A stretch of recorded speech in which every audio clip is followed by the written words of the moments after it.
Hello everyone. Today we will be solving LeetCode daily problem. तो सबसे पहले देखते हैं कि आज का प्रॉब्लम क्या है। So we have problem swap nodes in pairs. तो प्रॉब्लम स्टेटमेंट क्या कह रही है कि हमें एक लिंक लिस्ट गिवन होगी जिसमें कुछ नोड्स होंगी और हमें क्या करना है, हमें पेयर वाइज उन नोड्स को स्वैप करना है। मतलब हमें एक साथ पूरी लिंक लिस्ट को स्वैप नहीं करना है, हमें पेयर वाइज स्वैपिंग करनी है। और पेयर वाइज स्वैपिंग हमें वैल्यूज की नहीं करनी, हमें नोड्स की स्वैपिंग करनी है। कि ऐसा नहीं है कि अगर हमें 1 और 2 दिया हुआ है तो हम इस वाली नोड पे 2 लिख दें और इस वाली नोड पे 1 लिख दें। नहीं, हमें इस नोड को उठाकर फर्स्ट पोजीशन पे लेकर आना पड़ेगा और इस वाली नोड को उठाकर इस पोजीशन पे लेके आना पड़ेगा। तो हमें स्वैपिंग नोड्स की करनी है, ना कि वैल्यूज की करनी है। तो बेसिकली प्रॉब्लम स्टेटमेंट के अकॉर्डिंग हम दो नोड्स उठाएंगे, उन्हें स्वैप करेंगे, देन अगली दो नोड्स पे जाएंगे, उन्हें स्वैप करेंगे। इस तरह स्वैपिंग करनी है। जैसे फॉर एग्जांपल ये लिंक लिस्ट हमें गिवन है 1 2 3 एंड 4। तो अगर हम इसकी पेयर वाइज स्वैपिंग करें तो हमारे पास क्या नोड्स बन जाएंगी। हमने 2 और 1 का पेयर उठाया और इन्हें स्वैप कर दिया, तो 2 फर्स्ट पे आ गया एंड 1 सेकेंड पे चला गया। देन हमने सेकेंड पेयर उठाया 3 और 4 का, इन्हें स्वैप कर दिया, तो 4 इस थर्ड पोजीशन पे आ गया एंड 3 फोर्थ पोजीशन पे चला गया। तो बेसिकली हमें ये करना है। ये कुछ हमें कंस्ट्रेंट्स दी हुई हैं कि number of nodes link list में 0 to 100 की रेंज में होंगी और नोड की वैल्यू भी 0 to 100 के बीच में होगी। एक सैम्पल टेस्ट केस की हेल्प से हम समझने की कोशिश करते हैं बेसिकली। तो सैम्पल टेस्ट केस में हमें ये लिंक लिस्ट गिवन है जिसमें कि 11 नोड्स हैं। तो अगर हम इनकी पेयर वाइज स्वैपिंग करें तो हमारे पास क्या आंसर बन सकता है। सबसे पहले हमने पहला पेयर उठाया 1 और 2 का, तो हमने इन्हें स्वैप कर दिया, तो यहाँ पर 2 आएगा, यहाँ पर 1 आएगा। देन हमने सेकेंड पेयर उठाया 3 और 4 का, इनको हमें पेयर वाइज स्वैप करना है, तो यहाँ पर 4 आएगा, यहाँ पर 3 आएगा। देन हमने नेक्स्ट पेयर उठाया और इनकी स्वैपिंग करने के बाद यहाँ पर 7 आएगा और यहाँ पर 5 आएगा। देन नेक्स्ट पेयर उठाकर हम इन्हें स्वैप करेंगे और नेक्स्ट उठाकर इन्हें। तो जो ये हमारे पास रिजल्टिंग लिंक लिस्ट बनेगी, इसको पॉइंट कर रहा होगा हमारा हेड पॉइंटर। तो उस हेड पॉइंटर को हमें रिटर्न करना है और वो हेड पॉइंटर नई लिंक लिस्ट के फर्स्ट नोड को पॉइंट कर रहा होगा और हमें उसे ही रिटर्न करना है। तो अप्रोच क्या रहेगी अब हमारी। तो अप्रोच में बेसिकली हम क्या करेंगे, हम 2 पॉइंटर्स यूज करेंगे। एक तो पॉइंटर होगा फर्स्ट और एक पॉइंटर होगा सेकंड।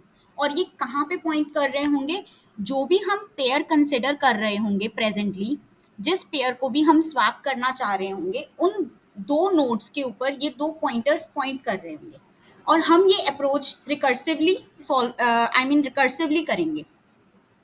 अब क्या होगा, सपोज मैं इस वाले पेयर को कंसिडर कर रही हूँ प्रेजेंटली 1, और जो कि पॉइंट कर रहा है 2 को।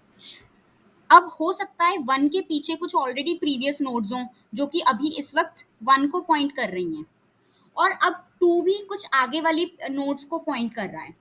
ऑब्वियसली जो प्रीवियस वाली लिंक लिस्ट होगी उसे मैं सेट कर चुकी होंगी, यानी उसे मैं पेयर वाइज स्वैप कर चुकी होंगी, और ये एज्यूम करके चल रही हूँ कि जो बची हुई लिंक लिस्ट है 2 के बाद वाली, वो अभी मुझे स्वैप करनी है।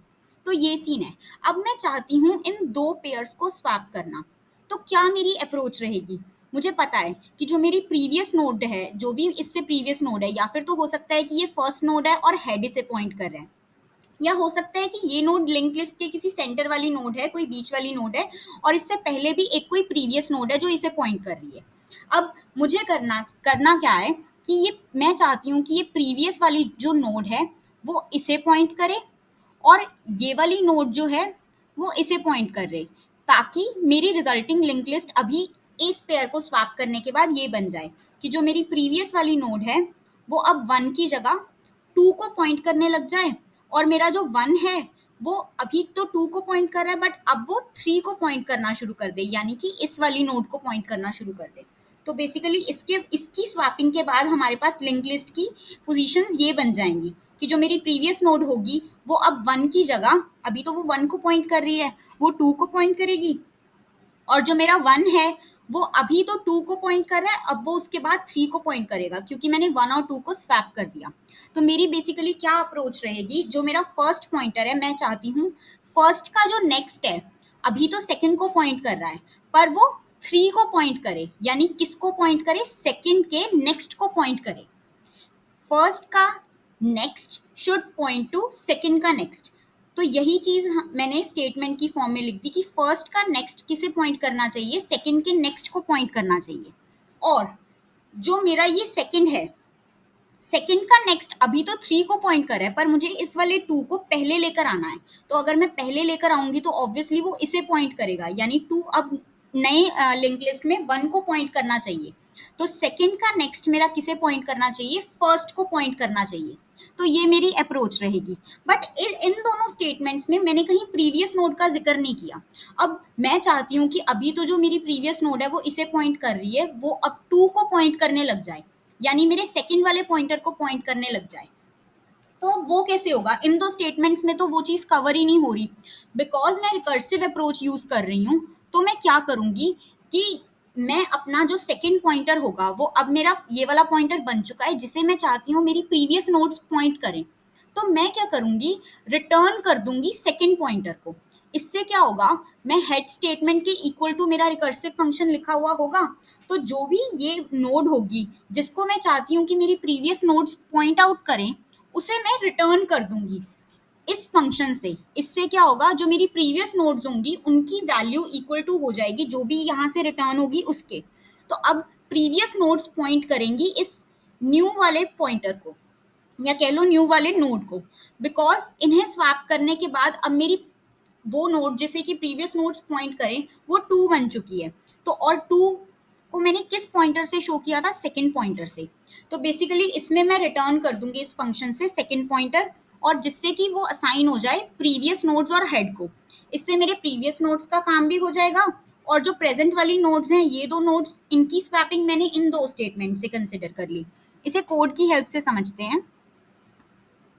तो बेसिकली कोड में क्या हुआ, मेरा हेड पॉइंटर था, तो प्रेजेंटली मुझे फर्स्ट पेयर कंसिडर करना है 1, 2 का। और मैंने जो फंक्शन है उसमें सिर्फ और सिर्फ एक पॉइंटर पास किया फर्स्ट, जो कि मेरे जो पेयर की पहली वाली नोड होगी वो। अभी पहले मुझे ये वाला पेयर कंसिडर करना है 1, 2 का।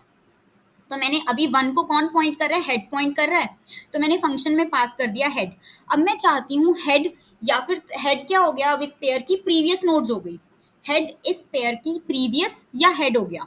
अब मैं चाहती हूँ कि वो पॉइंट करे, अब जब ये दोनों स्वैप हो जाएंगे, अभी तो हेड 1 को पॉइंट कर रहे हैं, फिर उसके बाद हेड को 2 को पॉइंट करना है। अब वो नई असाइनमेंट इस फंक्शन के थ्रू होगी। कैसे, मैंने हेड को इक्वल टू रख दिया इस फंक्शन में, इस फंक्शन के। अब इस फंक्शन से जो भी वैल्यू रिटर्न होगी, न्यू वैल्यू, वो इस हेड को असाइन हो जाएगी। और वो वैल्यू कौन सी रिटर्न होगी, जो स्वैप होके आगे आ जाएगी, क्योंकि मैंने फंक्शन से 2 रिटर्न किया, सेकंड पॉइंटर रिटर्न किया, और सेकंड पॉइंटर इस पेयर की सेकंड नोड को पॉइंट कर रहे हैं। तो इससे खुद ब खुद जो हेड पॉइंटर है उसे असाइन क्या हो जाएगा, वो वैल्यू जो फंक्शन से रिटर्न हो रही है, यानी कि 2। तो अब हेड बाद में जब सभी फंक्शन कॉल्स पूरी हो जाएंगी तो नई लिंक लिस्ट के सेकंड नोड को पॉइंट कर रहा होगा। इसीलिए मैंने हेड को इक्वल टू रखा इस फंक्शन के कॉल के। तो अब फंक्शन में क्या हो रहा है, तो फंक्शन में मैंने पेयर की फर्स्ट नोड पास कर दी। तो सबसे पहले तो मैं चेक करूंगी क्या जो मैंने नोड पास किया वो नल तो नहीं है, या वो सिंगल नोड तो नहीं है, क्योंकि अगर एक ही नोड हुई फिर मैं उसे स्वैप कैसे करूंगी। तो ये मेरा हो जाएगा बेस केस कि अगर तो फर्स्ट जो नोड है वो नल है, या फिर फर्स्ट का नेक्स्ट नल है, तो सिंपली फर्स्ट ही रिटर्न कर दो। अदरवाइज अगर ऐसा नहीं है, मेरे पास दो नोड्स प्रेजेंट है, तो मुझे स्वैपिंग करनी होगी। तो मैंने एक सेकंड पॉइंटर ले लिया सेकंड नाम का, तो उसे मैंने क्या असाइन कर दिया, फर्स्ट का नेक्स्ट। तो मेरे पास अब दो नोड्स हैं जिन्हें मुझे स्वैप करना है आपस में। पहली वाली का नाम रख दिया फर्स्ट, एंड सेकंड वाली का नाम रख दिया सेकंड।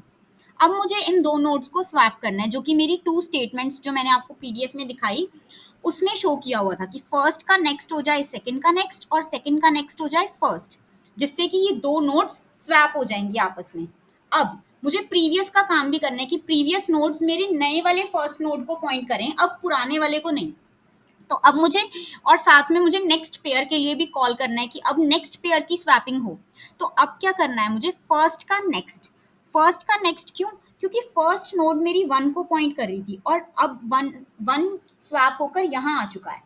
अब मैं चाहती हूँ कि जो अगले वाले पेयर स्वैप हों, अब 1 भी तो 4 को पॉइंट करेगा ना, और 4 को कैसे पॉइंट करेगा कि आगे की फंक्शन कॉल से जब उसे नई वैल्यूज़ रिटर्न होंगी।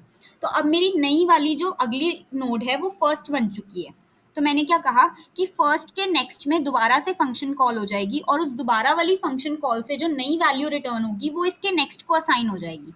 और फाइनली जैसा कि मैंने बताया था कि हम सेकंड रिटर्न कर देंगे, हमने सेकंड को रिटर्न कर दिया। अब इसे रन करके देखते हैं।